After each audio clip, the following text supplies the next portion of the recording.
नमस्कार। अभी आप देख रहे हैं BNPU न्यूज और BBC आप तक। जो एक भिट्ठा थाना अध्यक्ष रविकांत जी और दो जवान को नेपाल में जो घायल हुए मारपीट के दौरान, आखिर यह मामला क्या है उनके साथ फ्रेम में भी देखे होइएगा। जो घायल अवस्था में ये समाज सेवी भाजपा के वरिष्ठ नेता और पूर्व मुखिया भी है प्रदीप झा जी से हम बात कर रहे हैं और रूबरू होते हैं आखिर सच्चाई क्या है, ये आप लोगों के बीच अपडेट करने का हम प्रयास कर रहे हैं। बहुत बहुत स्वागत है सर, क्या कहना चाहेंगे? बहुत बहुत धन्यवाद राजू जी, आपके चैनल को हम लोग आभारी हैं। तो ज्वलंत मुद्दे पर आप यहाँ आकर के हम लोगों से चर्चा करने का प्रयास किया। कल की जो घटना यह है कि थाना प्रभारी किसी विशेष काम उद्देश्य विशेष काम से उस क्षेत्र का दौरा कर रहे थे जो इंडियन में थे। वहाँ पर एक बंदरगाछी कह के जगह है जो नेपाल और भारत की एकदम सीमा पे है। यहाँ ये किसी गुप्त जानकारी के लिए गए थे अपना और सिविल में गए थे। दुर्भाग्य से तस्करों शराब माफियाओं को ऐसा लगा कि ये लोग हमें डिस्टर्ब करने या हमें पकड़ने या हम पर दबिश करने के लिए आए हुए। उन लोगों ने जाने अनजाने में, चूँकि थाना अध्यक्ष महोदय वर्दी में नहीं थे, जिसके कारण उन लोगों ने बुरी तरह से तीनों स्टाफ को घायल कर दिया। जिसके बाद हम लोगों को मालूम पड़ा, तो चूँकि हम लोग हमारे पंचायत सीमा में एकदम सीमावर्ती क्षेत्र में है, तो मुझे वहाँ आनन फानन में बहुत जल्दी पहुँचा। वहाँ देखा कि रविकांत जी के सर पर चोट है और दो जो इनके सहयोगी सिपाही थे, उन दोनों को इतना चोट लगा था कि वो अपने जान को बचाने के लिए एक मधवापुर में चले गए और दूसरा भाग भूग कर अपनी जान बचाते हुए ये लोग भिट्ठा ओपी पे आ गए। अच्छा, साफ तौर पर कहा जाए तो शराब तस्कर को ऐसा लगा से हमारे पीछा किए हैं या हमको टारगेट कर रहे हैं, इस वजह से ये शराब तस्कर घटना को अंजाम दिए। इसमें कोई शक और शुबा है ही नहीं, क्योंकि जो वहाँ का माहौल जिस तरह से बना। और दुर्भाग्यता यह है कि हम लोग जब वहाँ गए चौड़िया, हम लोग फिर उसके बाद गए, हम लोगों ने वहाँ पे देखा आम पब्लिक और शराब माफिया में यही था कि एक कोई चौकीदार है, इसका नाम ले रहा था, बाकायदा नाम ले रहा था, वो साला कहाँ है, वो साला कहाँ है, इस तरह से गाली शब्द दे करके वो उसको ढूंढ रहा था। अच्छा, नेपाल के चौकीदार थे क्या? इंडियन चौकीदार को ढूंढ रहा था, क्योंकि वो भाई अपना ड्यूटी। अच्छा, कोई शराबी तस्कर ही? हाँ, तस्कर ही लोग उसका नाम लेके कह रहे थे कि वो आदमी है कहाँ, उसको पहले ढूंढो, उसको पीटो। वो तो नहीं है इसमें। ये इस तरह की वातावरण पैदा करना, एक तो सरकार हमारी निश्चित नीति है कि शराब हम लोग को बंदिश करना है, लेकिन दुर्भाग्य है कि हम लोग सीमावर्ती क्षेत्र में है, नेपाल से जुड़े हैं, पीने वाले पीते भी हैं और जो धंधाबाज है और ये कल की जो घटना है अत्यंत निंदनीय है। और यह इस तरह से करना किसी भी व्यक्ति विशेष, ये तो प्रशासन थे, लेकिन किसी व्यक्ति विशेष पे भी करना कहीं से लाजमी और उचित नहीं माना जाता है। वो तो बेटी रोटी का भी संबंध है भारत नेपाल, ऐसा अगर तस्कर के द्वारा किया गया है तो बहुत गलत हुआ है। इस पर तो उच्च स्तरीय जांच होना चाहिए।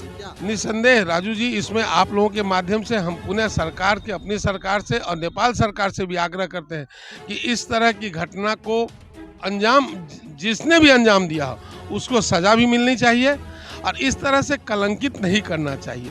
हम लोग आज हमारे प्रशासन के लोग हम लोगों को सुरक्षित रखते हैं।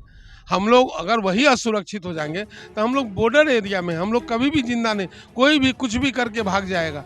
इसलिए आपसे, आपके चैनल के माध्यम से पुनः दोनों सरकार, भारत सरकार, बिहार सरकार और नेपाल सरकार से भी आग्रह है कि इस तरह के असामाजिक तत्वों पर अंकुश लगाना अनिवार्य है। अच्छा, जो इस तरह की घटना को अंजाम दिए है एक टारगेट करके, इस पर क्या होना चाहिए? सबसे पहले तो उस धंधेबाज को, जो भी धंधा कर रहा उसके धंधे को नेपाल सरकार तत्क्षण उसके दुकान को लाइसेंस होता हो, वहाँ जो भी होता हो उसको रद्द करना चाहिए। और जो आदमी को रात में पुलिस ने इस घटना के लिए उठाया है उसको जो न्यायिक कार्रवाई हो उस पर अमल होना चाहिए। चलिए, बहुत बहुत धन्यवाद। ये थे हमारे साथ, और कुछ और कहना चाहते हैं? और दूसरी बात यह है कि हमारे जो आज के तारीख में जो थाना अध्यक्ष है, वह एक सुपारी हम लोग खा के जाते हैं, तो हम लोगों को एक उम्र के हिसाब से डायरेक्ट नहीं करके घुमा के कहते हैं कि आप ऐसा सुपारी नहीं खाइए, ये नहीं खाइए। उन पर यह आरोप लगा देना कि दारू पिए हुए थे, दारू पीने के लिए गए, ये सब मिथ्या है, एकदम मिथ्या है। मैं कोई प्रशासन के मददगार नहीं हूँ, मैं एक जनता का सेवक हूँ, इसलिए मैं जनता की तरफ से मैं अपनी पूरी बात को सच और निष्ठा के साथ रखता हूँ।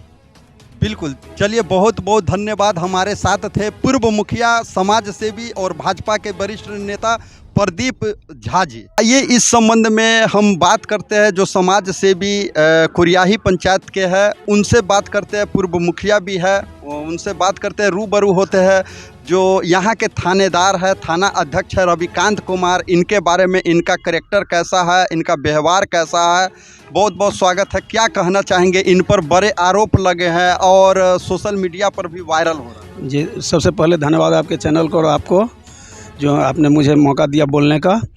सर, बड़ी दुखद बात है कि रविकांत बाबू जैसे अफसर के साथ ऐसी घटना घटी है, क्योंकि वह सरकारी पदाधिकारी तो हैं ही। इससे पहले हम लोग एक 1.25 करोड़ पार्थिव शिवलिंग का पूजा किए थे। इसमें जो उनका भूमिका रहा था, एक सामाजिक दायित्व भी अच्छा निभाए थे और कानूनी दायित्व भी। और जब मैं रात तो वहाँ उपस्थित नहीं था घटना में, सुबह कुछ घटना के बारे में सुना तो मुझे आश्चर्य लगा कि रविकांत बाबू जैसे आदमी न वो सिगरेट पीते हैं, न दारू पीते हैं, न वो सुपारी खाते हैं, तब इनके ऊपर इतना बड़ा आरोप लगना और इस तरह का घटना घटना बहुत ही निंदनीय है सर। इससे ज़्यादा मैं क्या कहूँ। बहुत अच्छा, व्यवहारिता में आपको कैसे लगते हो? इनके साथ घटना घट गई तो इस पर क्या कहना? सर, व्यवहारिकता तो इनका न कहे कि अभी तक जब से थाना में आए हैं आज तक इस तरह का किसी से उलझन नहीं हुआ था। ये कोऑपरेटिव माइंड के लोग हैं, समाज और सरकार प्रशासन दोनों को मिला करके चलते हैं। और जहाँ तक ये जो घटना हुई है, इसमें जैसे पता लगा है कि शराब माफियाओं ने ये सोचा कि हमारे ऊपर ये लोग आए हैं रेड करने, इसके वजह से इनके ऊपर, जबकि इनका मिशन कुछ दूसरा था। जब पता लगा कि ये लोग जा रहे हैं किसी और मिशन में थे, और इससे उन लोगों ने भयभीत होकर के सब एकत्रित होकर के शराब बेचने वाले दुकानदार से लेकर के और शराब तस्कर सब मिल करके इन लोगों के साथ ये घटना किया, जैसा मुझे जानकारी मिली। एक टारगेट करके इन पर हमला किया। जी जी, एक टारगेट करके हमला किया गया है इन पर। चलिए बहुत बहुत धन्यवाद। ये थे हमारे साथ। अपना परिचय भी आप दें। मेरा नाम हुआ तरुण कुमार झा उर्फ मुरली जी से लोग मुझे जानते हैं।